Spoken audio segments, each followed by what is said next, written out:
If you love Baltimore sports, you'll love WNST.net. And you working with the same guys, I think there were gradual changes, whether it was Mason and Heath becoming Torrey Smith and Dennis Pitta over the course of time. Obviously, maybe Jason Brown becomes Matt Burke in the beginning part of your career. But, you know, the upheaval of going to OTAs, and you didn't have OTAs 2 years ago, right? After the strike, you didn't get a chance to work with people in the middle of that year. And there was a lot of transition at that point.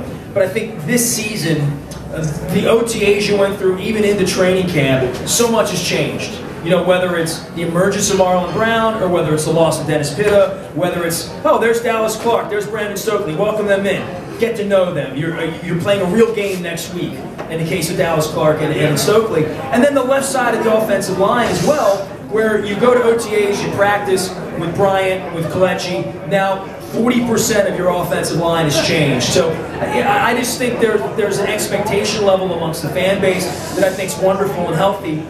But I also think sometimes the fans can be a little unreasonable, knowing that it's been tough this year for injuries, for balance, for all of that stuff. How much is that continuity sort of played against what football is, which is familiarity, especially in the offensive line? Well, listen, I mean, it's definitely tough when you lose guys that you don't expect to lose, guys that you expect to have out there and help you win football games. But at the same time, that's just the nature of our business. You lose guys, and it's how you react to that and who you stick in there. And you know, we thought we could win football games with those guys out of the lineup, and you know, we haven't necessarily done that. But I think we've gotten a lot of guys experience, gotten a lot of guys comfortable.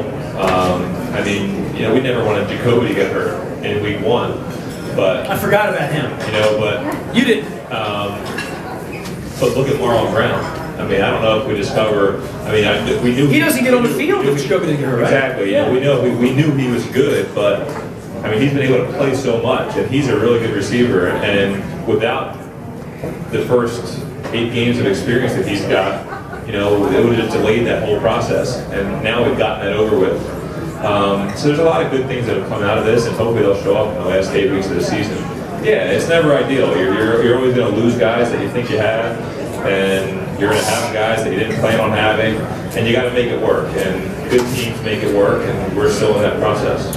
I tweeted yesterday. I'm guilty. I've never seen a running game 8 weeks in that's just been so tough to run the ball. And you know, I took 2 hours of criticism of you, me, John, of everything this morning. I did morning radio today after getting off the plane at 4:30 in the morning from Cleveland. And I said, you know, as a quarterback, that must be the most helpless feeling in the world. I mean, I know Ray Lewis felt very helpless in all the years when the offense didn't go well. He's a defensive guy. There's only so much he could do to wave a flag and be that guy on the sidelines. As a quarterback in the running game, there's not much you can do other than hand the ball off and just kind of hope it goes well, right? And you're going to get the ball back. It's either going to be 2nd and 10 or it might be 2nd and 3.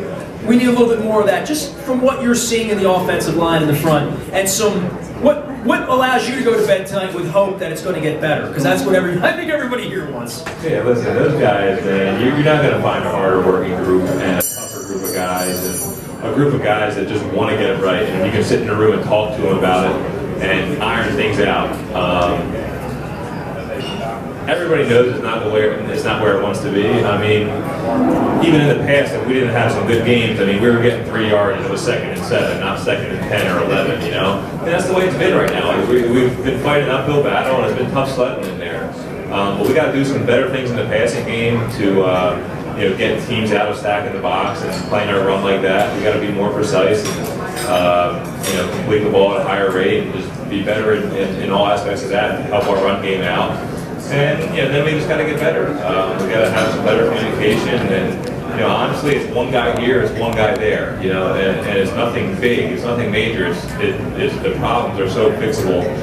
We just have to make sure that when we go out there, we're communicating at a high level, and everybody on that front knows what they're doing and knows where they're going. And as long as we do that, then you know, we'll start making these runs. You know, we'll start getting some chunks. When you get some chunks in the running game, when you can get some first downs, that's when it really takes off.